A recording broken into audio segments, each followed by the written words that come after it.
Hello everyone, Vicar Krueger from Resurrection, and I hope you guys are enjoying your Holy Week as you learn more and more about your Savior Jesus and everything that He did for you. Now, normally around this time of year, we'd be having Easter for kids at Resurrection, and we'd have the chance to get together, to have some fun, to learn even more about Jesus together. But this year we can't do that, so I thought we'd have a little Easter for kids from home this year. So this year, guys, I'm going to share this little devotion with you that we would have had together so that maybe we can spend a little time together that way and learn a little bit more about Jesus. So today I have a question for you. What does it take to be a winner? What do you have to do? Well, it depends on what you're doing, right? If you're a runner, you've got to cross the finish line ahead of everybody else, right? Or what if you're playing a team sport like basketball or maybe football, like my little football player here? Well, if you're playing a team sport like that, usually you have to score more points than the other team, right? And then they'll consider you the winner. You prove that you're better than the other team or better than the other runners by being faster or by scoring more points than the other team, right? And what happens if you prove that you're better? Well, you get a prize, right? If you win the race, maybe you get a medal afterwards. Or maybe if you win a football game, you get a trophy. Maybe kind of like this. He's got his little trophy. And when that person holds up their trophy or their medal, that tells everyone else that this person was a winner. It proves that they were the best.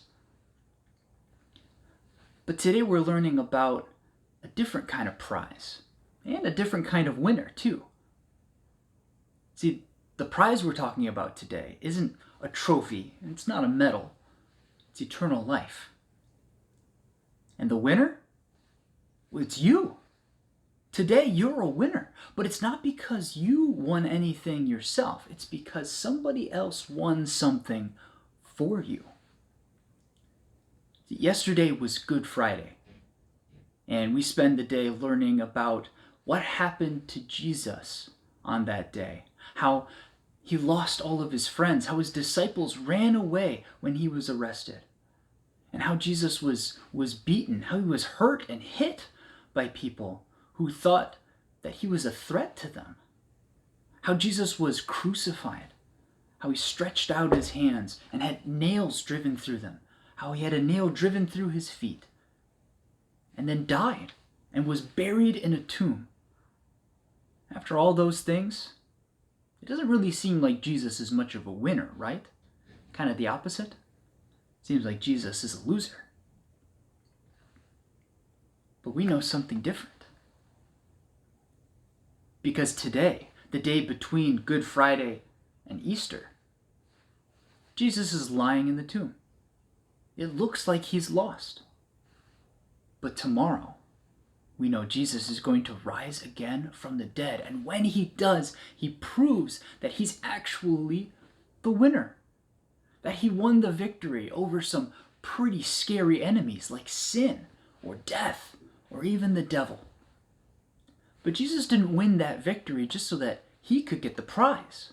In fact, Jesus did all those things so that you could get the prize. Because of everything Jesus did, we're free from sin. We're no longer afraid of death, and the devil, he's defeated. And after all those things, we have the promise of eternal life. We get to live forever in heaven with Jesus. And it's not because we won any victories. It's all because Jesus won the victory for us. And then he gives us the prize. Pretty cool, right? To know that you don't have to do anything yourself, but Jesus wins the victory for you, right?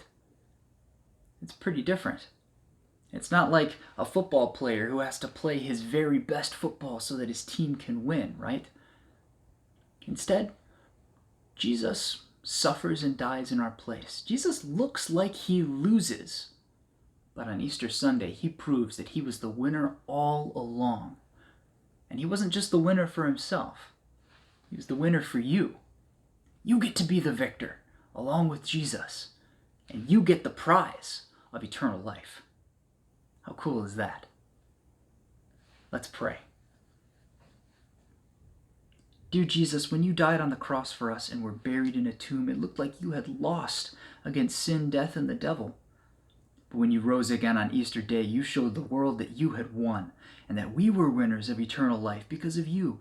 Thank you for everything you did to take away our sins. In your name we pray. Amen. Well, thanks for joining me today on this Easter for Kids from home. I hope you guys enjoyed learning more about your Savior Jesus and more about the Easter message today. If you check out the description in the video below, you'll find a link to a special recipe, Easter cookies. You can make them with your parents or with your family, and it'll teach you about Jesus and hopefully remind you that because of Jesus, this Easter, you're a winner and you have the best prize of all, eternal life with Him.